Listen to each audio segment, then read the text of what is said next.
Poštovane kolegice i kolege, dragi studenti i učenici, sve vas lijepo pozdravljam. Moje ime je Sonja Burčar, na radnom mjestu sam viša savjetnica za geografiju u Osječkoj podružnici Agencije za odgoj i obrazovanje. I tema mojega današnjeg izlaganja je strah od ispita. O ovoj temi govorit ću sa pozicije učitelja i nastavnika.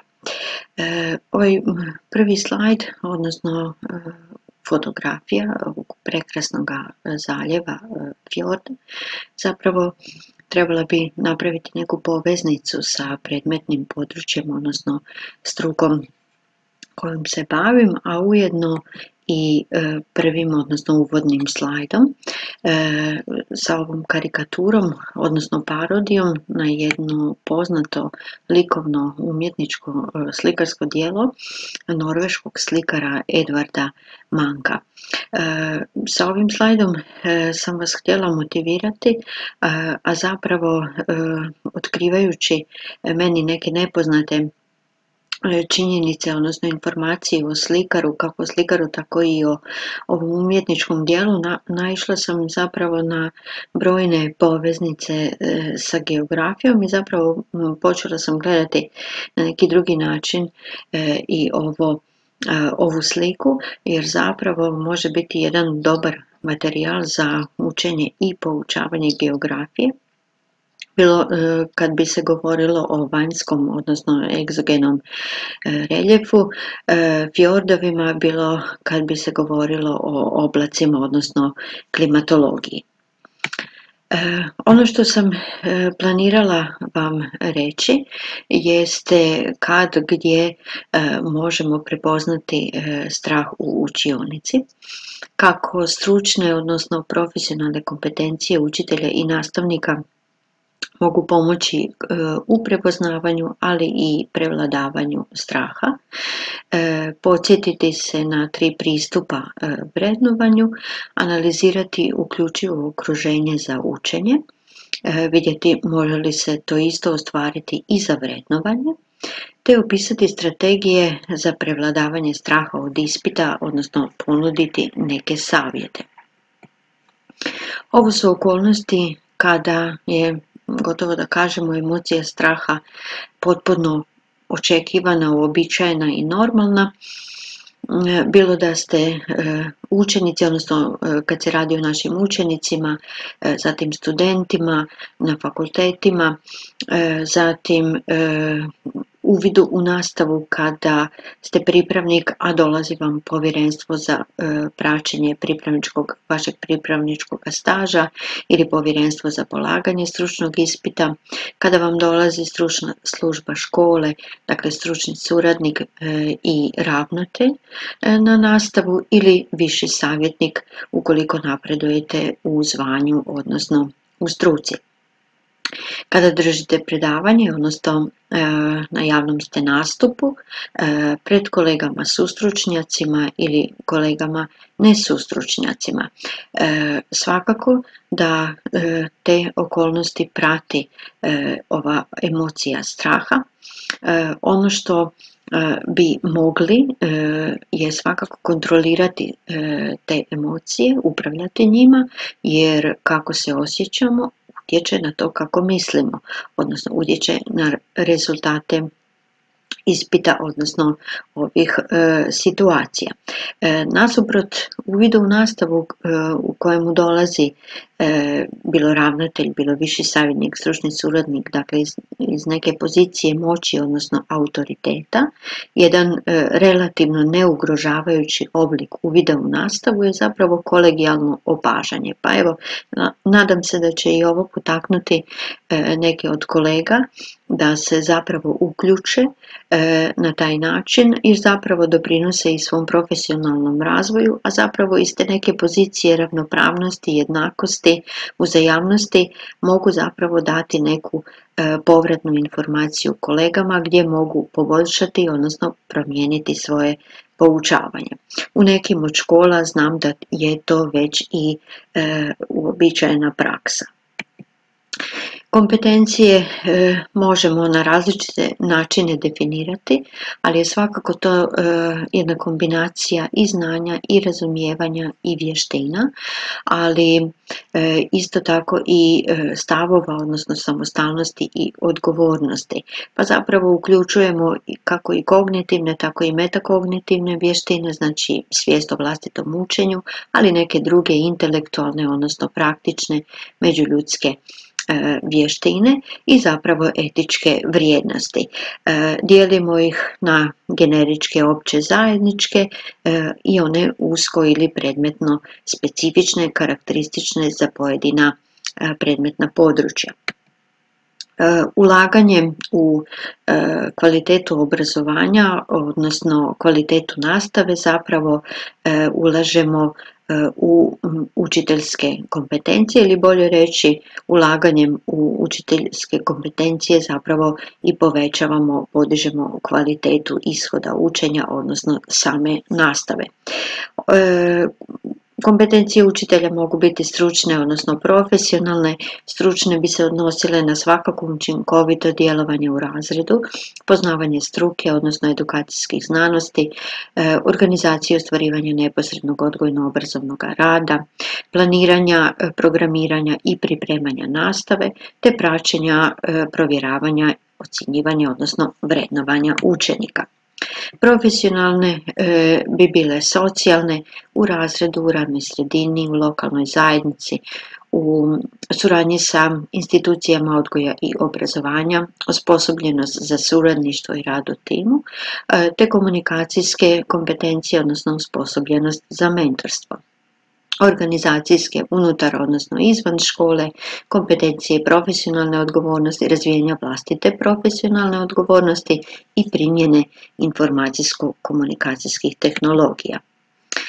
Na neki drugi način, ali zapravo kroz skupove učenja na mrežnim stranicama Nacionalnog vijeća za odgoj i obrazovanje u obliku preporuke objavljen je jedan dokument, odnosno okvir kvalifikacija standarda učitelja u osnovnim i srednjim školama.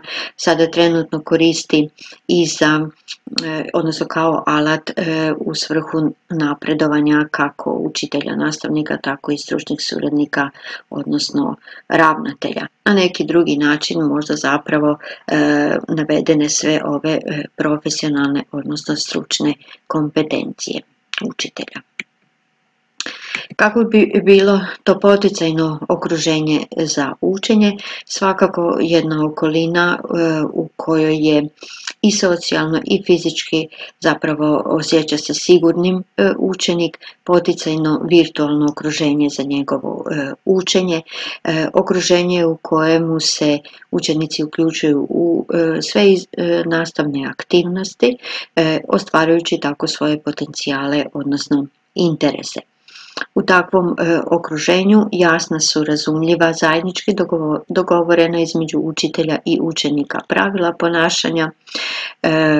U slučaju neprimjerenog ponašanja, odnosno kršenja tih pravila, zapravo učitelj je taj koji na adekvatan, pravovremen i konstruktivan način reagira kako bi zaštitio prava, odnosno interese učenika.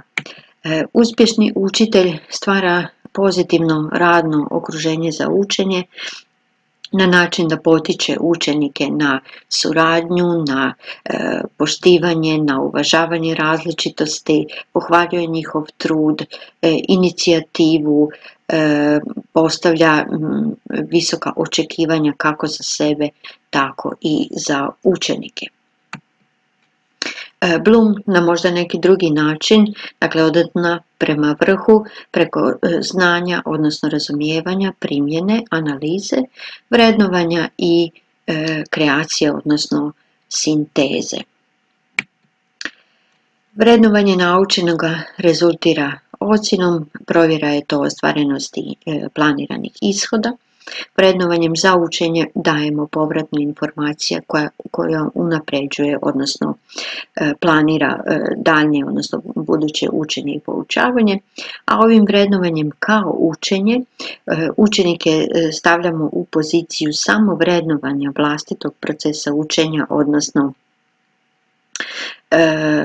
rezultata i zapravo time dajemo priliku učenicima da kroz vrednovanje ponovno uče. Kod povratne informacije, bilo da se radi o učenicima ili učiteljima, istaknite svakako dobre strane, navedite što treba popraviti i to kroz konkretne primjere onoga što ste zamijetili u opažanju. Među predmetnom temom učiti kako učiti želimo razviti samostalnog, odgovornog, uspješnog učenika u stjecanju znanja, vještina, odnosno stavova. Želimo zapravo razviti aktivan pristup učenju i zapravo pozitivan stav kod učenika prema učenju. Kroz ove 4 zapravo domene, odnosno pod cilja, zapravo ostvarujemo svrhu poučavanja teme učiti kako učiti. Ukoliko primijetimo strah kod učenika, te da on zapravo blokira i umanjuje rezultate, odnosno uspjeh učenika na ispitu, ono što učitelj može poduzeti je svakako stvoriti jedan pozitivni okvir, kao što je bio jedan ovakav okvir Goblena. I to na koji način?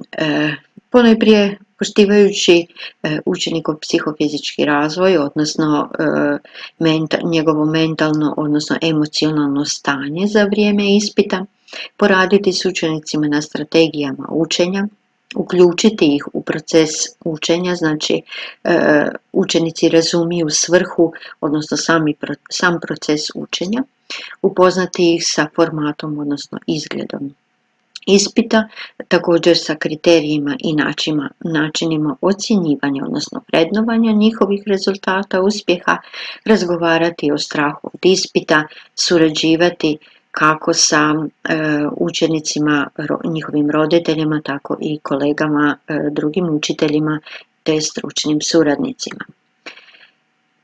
Učenici također, odnosno možemo ponuditi neke savjete učenicima od pripreme za ispit, ponavljanja naučenoga, planiranja vremena za pripremu za ispit, pozitivnog stava, tjelovježbe, odmora.